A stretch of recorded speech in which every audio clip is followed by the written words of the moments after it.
What is up, you guys? This is MiniSuperHeroesToday.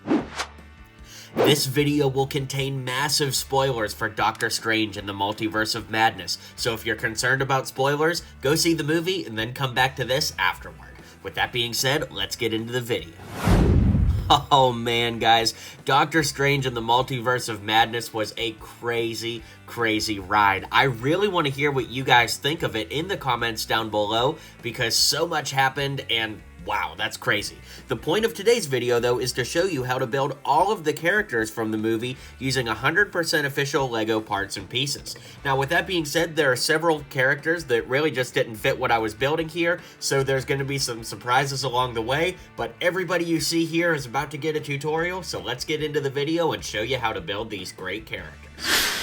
Also, guys, be sure to check out my stop-motion animation video for my new song, No Way Home, based off of the Spider-Man movie. I think you guys are really gonna dig it, and with that being said, let's get into the costumes. So up first, the movie starts with America Chavez. To build her figure, I went ahead and used the official America figure that comes in the Multiverse of Madness set, but I put the hair on from the 2022 Miss Marvel from Spidey and His Amazing Friends. Now, I'm not the first person ever to use that idea. I really am not sure who to give credit to as the first person, but it does work really well, and I think that pulls it together quite well. So right at the beginning, we have Defender Strange right there along with America, and this figure turned out really cool, but there is a little thing with the hair that I want to point out. Defender Strange in the movie has a ponytail, but there is no ponytail that has white printing on it like this one. So what you're seeing here is Percival Graves' hair from the LEGO Harry Potter collectible minifigure series, but there does exist a black hairpiece with a ponytail, which I'll switch out just so you can see the two options. That way he has the ponytail, but I really don't like that there's no white on it. Now, of course, you could paint it or use like a paint pen, as you'll see I did on some other figures here, but for whatever reason, I think that the Percival Graves hair does look better than the ponytail, even if you were to paint it. So drop a comment and let me know what you're going to do for this figure.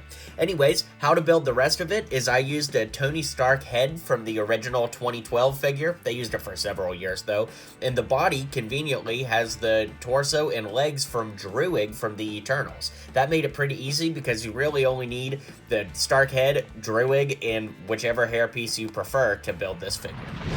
After that opening chase scene, we find ourselves at Christine's wedding, and I loved how the cape appeared on Doctor Strange before he changed into his outfit, so to build him in his suit from the wedding, I went ahead and used this torso, which came from Alfred from the 66 Batman Batcave, although it's been used in several places, I'm just telling you where I got mine from. Then, of course, the head, hair, and cape combo come from the most recent versions of Doctor Strange. Speaking of the wedding, we have Christine in her wedding dress. I used this slope piece here, which is, I guess, 2 bricks tall with a little slant there for a dress. Not an uncommon thing for LEGO to use. The torso comes from Marion Ravenwood from LEGO Indiana Jones. The short sleeves come from Dorothy from the LEGO Movie 2 collectible minifigure series, as well as some other places. And then the head comes from Claire Dearing from Jurassic World with a long red ponytail to round it all out. So now that brings us to Doctor Strange from the Gargantos battle in the streets of New York. It's a really fun scene in the movie, and it does make sense that that's the LEGO set that we got for this movie. Anyways, to build the figure of Doctor Strange and his outfit from the movie, I used the figure from that set exactly as it comes, but I added the arms from the collectible minifigure series Lighthouse Sailor character. That way you just get some gold bands on the wrist there, and it just complements the rest of the suit a little bit extra. You don't have to do it, but it does look just a little bit better if you ask me. Not long into the Gargantos battle, Wong shows up, so he, of course, is our next character, and it's hard to make him any better than the Multiverse of Madness official minifig, so we're just gonna leave him as is. Strange goes to visit Wanda at her cabin, and that brings us to that version of the figure. To build her, I used the head from the CMF version of Scarlet Witch, just some long, kind of strawberry blonde hair here. Then the torso comes from Arthur Weasley from Harry Potter, although I'm sure there are some other options, so drop a comment if you have a better suggestion. And then I just put some gray legs on to bring it together. That, of course, brings us to the reveal that she has fully embraced the Scarlet Witch. So, of course, that is our next figure here. And basically, I used the legs, torso, head, and hair from the CMF version of Scarlet Witch. So hopefully you guys all got that and you have it to use. The arms come from Lobster Love and Batman from the Lego Batman movie, because she does have kind of like a long sleeve pattern design that these work perfect for. I used the waist cape from the Civil War version of Scarlet Witch, because that's pretty darn accurate for this movie. And then, of course, I actually used a little bit of paint pen on her hands. I'm gonna bend her forward so that we can zoom in here and take a look, because you can see that I intentionally did a kind of sloppy job to show that the Darkhold is taking over, and, you know, it does look pretty good if you ask me, but you do have to be okay with, of course, drawing on your minifigs. I can understand where some people may not want to do that. I totally get it if you don't want to, but I figured, you know what, I have so many Lego hands, it was worth a try, and I really like the way it turned out, so that's what I did. We do get to see Billy and Tommy a little bit more in this movie, and luckily their designs are pretty easy. Now, of course, you could use any torso here, but he does have kind of like a striped sweater, striped shirt on, so I went ahead and used this one from the Sesame Street set. Of course, both of them have short black legs since they're both young boys. We're going to put tan hands on both characters. Over here, I went ahead and used the Druid Head. Now, it's been used on several characters before, but this is what I used back in my WandaVision showcases, so for consistency's sake, use it here again. And I used Emmett's hair from the Lego movie. I gave some long hair over here, then I used Robin's head from the Lego Batman movie with a white torso, black arms, and once again, those short legs to bring it all together. Judging by the toys and the fact that the Marvel Legends line of figures gave us a Build-A-Figure for Rentra, I expected him to have more of a, I don't know, pronounced inclusion in the movie. And I mean, he was there, you can't miss him, but I just expected him to have a little more action. Anyways, to build him as a Lego figure, I did have to break the Purist method, guys. No way around it. I used a paint pen to paint on the CMF Minotaur figure. I think it turned out okay. I probably could have done a better job, but this was the first large piece I've ever used a paint pen on, so for my first time, I was definitely happy with it.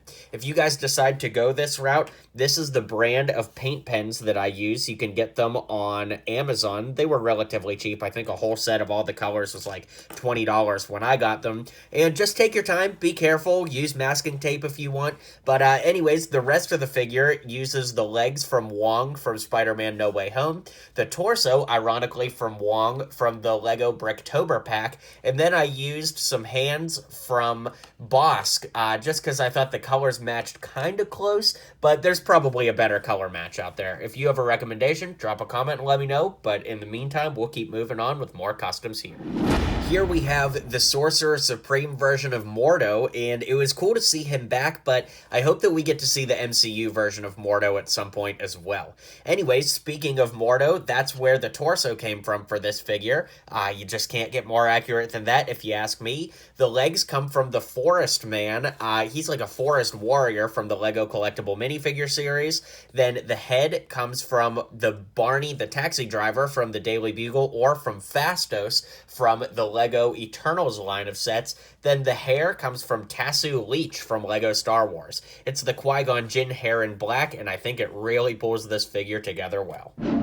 Up next, we have Christine Palmer from the Baxter universe, of course, where she says she was working at the Baxter building, and this was really cool. I really liked what they did with her character here, and to build this version of her, I used the Concerned face from Claire Dearing from Lego Jurassic World. The hair comes from Mary Jane from Lego Spider-Man, although I think it has come in some other places. That's just where I got mine, and ironically, the torso and legs also come from Claire Dearing from Jurassic World. You gotta love it when a character basically translates straight from Lego into a custom like that. Here we have the Ultron Drones. Now, just by scarcity of pieces, it's going to be really hard to build a bunch of these because the head, head piece here and the jaw piece come from the Ultimate Ultron from Age of Ultron, which is a pretty expensive figure these days. If you have one Ultron, though, at least you could build one. Underneath, I just used a regular Lego head since the, lights were yellow. That actually translated pretty well. And the torso and legs come from the Lego Doctor Who Cyberman from LEGO Dimensions.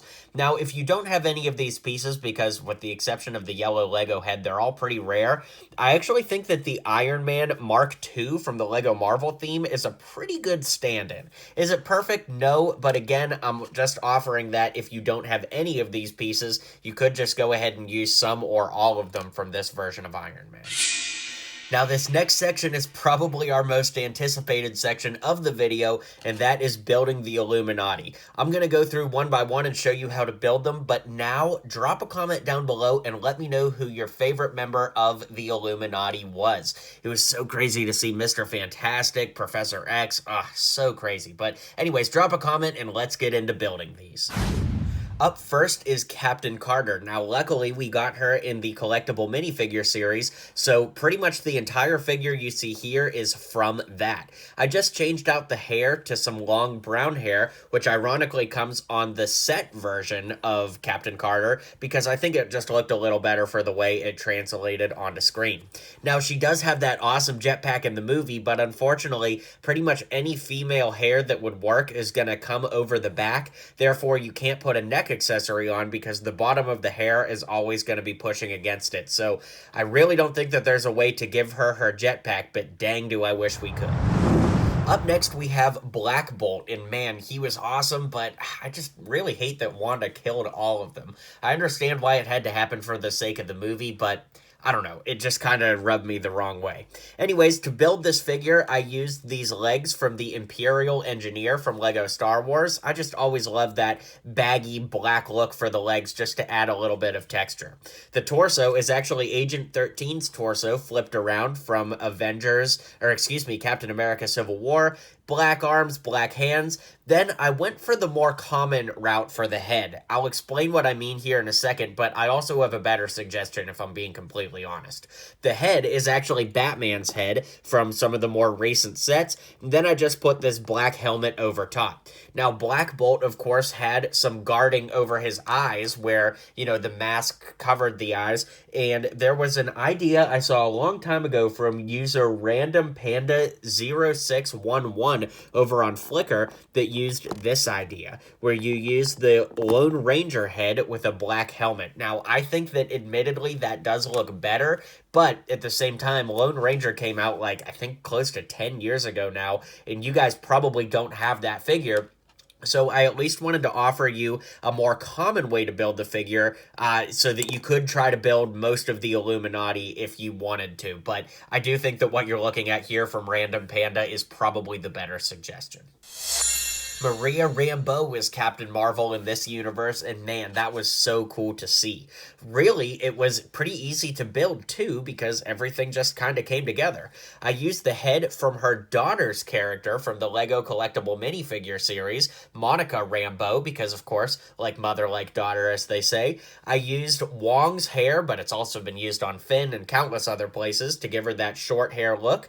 Then, of course, her legs and arms are both black. I gave her gray hands just to add a little bit of color here, and the torso I used is from the Kree version of Captain Marvel because it's kind of that darker color palette. I'm actually very happy with the way this one turned out. What do you guys think? Probably my favorite character of the movie, let alone this showcase, was Reed Richards. Now, as of this video, there are no Fantastic Four pieces, so for building the torso, I went ahead and used the Mandalorian armor from LEGO Star Wars. Is it perfect? No, but given the pieces we have to use right now, I do think it's one of our better options. If you have a better option, though, drop a comment and let me know.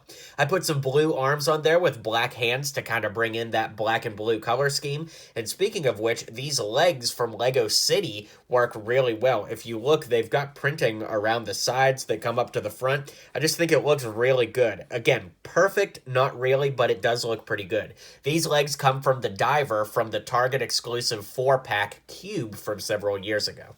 Anyways, the head comes from Snap Wexley from LEGO Star Wars, and I gave him some tousled black hair here, which has come in lots of places like Bruce Wayne and countless others. But yeah, drop a comment and let me know how you think Mr. Fantastic turned out. And last but not least, we have Professor X. Now, recently here on the channel, I did a Professor X from the 90s X-Men cartoon, and his hover chair was actually bigger there. I found a way to scale it down, and I'll show you exactly how to build it. It's built on 2x2 round pieces at the bottom. We have... And by the way, the builds are identical on both sides, so just do the same thing on both sides. We have a 1x2 yellow brick here, a 1x3 black brick, then a 1x1 brick here. You could use a 2x2 if you wanted, I guess, but I don't know why I didn't do that. Anyways, up front here, we have a 1x1 with a stud on the front, then a cheese slope right here. We have a 2x2 sloped piece that goes on top of that 1x3 black piece, and then we have cheese slopes on the back here. Now, there are plenty of ways you could do this with other bricks, but that will get you the general shape. Then for the minifigure portion, I went ahead and used this torso from the 2004 Harry Osborn figure. Now, I know what you're thinking, that's a really hard figure to get, but I do think that it looks the best for this version of Professor X. However, there are countless suit and tie pieces out there, so if you have another more common suggestion, drop a comment down below and let me know.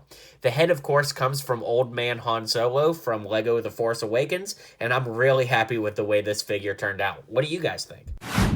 So after we meet the Illuminati, the possessed version of Wanda attacks the fortress, and that's the figure we're going to build now. The torso and legs come from Tony Stark from the Lego Avengers line of sets.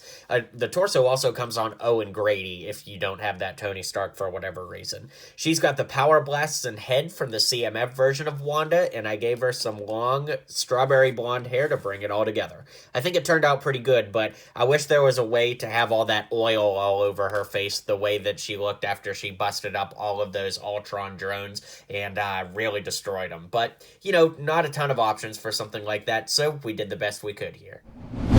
Here we have Darkhold Strange. Now, this is, of course, the Strange we meet toward the end of the movie, and the legs and torso come from Anakin from Lego Star Wars. The head, of course, is Doctor Strange's head, and the hair comes from the Infinity War version of Doctor Strange. Now, I also have, if we flip it around here, the third eye on this figure. Now, don't worry, I didn't paint on the figure, I didn't ruin the figure. What I actually did was I took a piece of masking tape, then I used a pair of tiny scissors and cut out the little circle so that I knew exactly what to put on the figure. Then I colored that piece of tape black and put a white dot because it's pretty stylized with the Lego eye itself. So I think it turned out pretty good, but let me know if you guys have another suggestion on how you would do that. The thing I love about it, though, is yes, it technically breaks the Purist method, but it didn't permanently alter the piece because I didn't paint on the figure, I painted on a piece of tape that went on the figure. Always got to think outside the box, right, guys?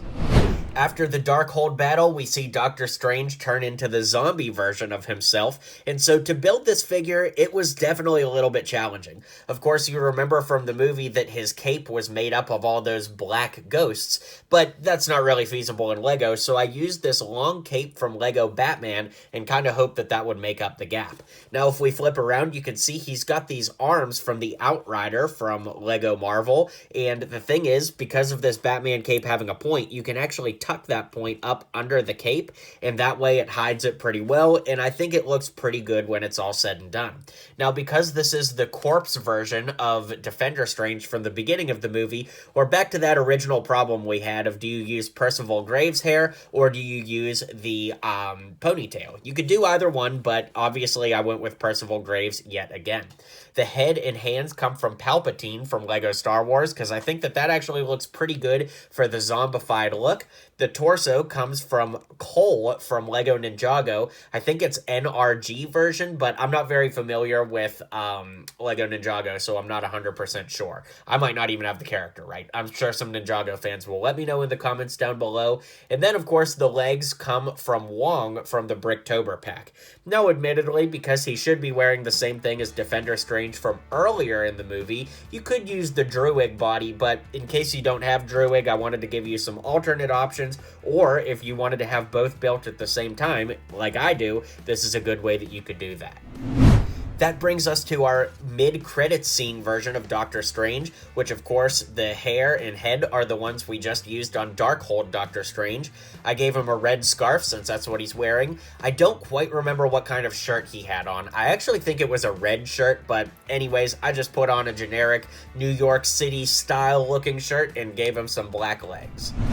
The end of the movie is where we meet Clea as well. It was kind of interesting and random to have her show up at the end like that, but regardless, the torso is flipped around, but the torso and legs are from Kingo from the Lego Eternals. The head comes from Bo Peep from Lego Toy Story 4, and the hair comes from Phoebe from Lego Friends.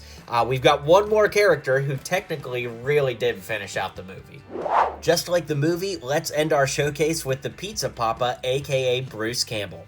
I used this torso from Lego City. I used blue legs with blue arms, tan hands, the old man hair from Han Solo, which conveniently you will have set aside because you took the head off of that same figure for Professor X.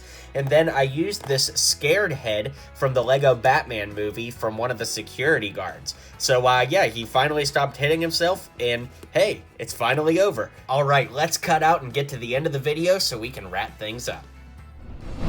Alright guys, well thank you so much for hanging out with me today. Let me know which custom you think turned out the best. Be sure to hit like and subscribe down below, and I'll see you guys on the next video. Well, you've made it to the end of the video. You should hit like and subscribe down below for more LEGO content from me, because I post just about every single day. You'll be up to date on all the latest in LEGO, so why not join my community and hit subscribe now.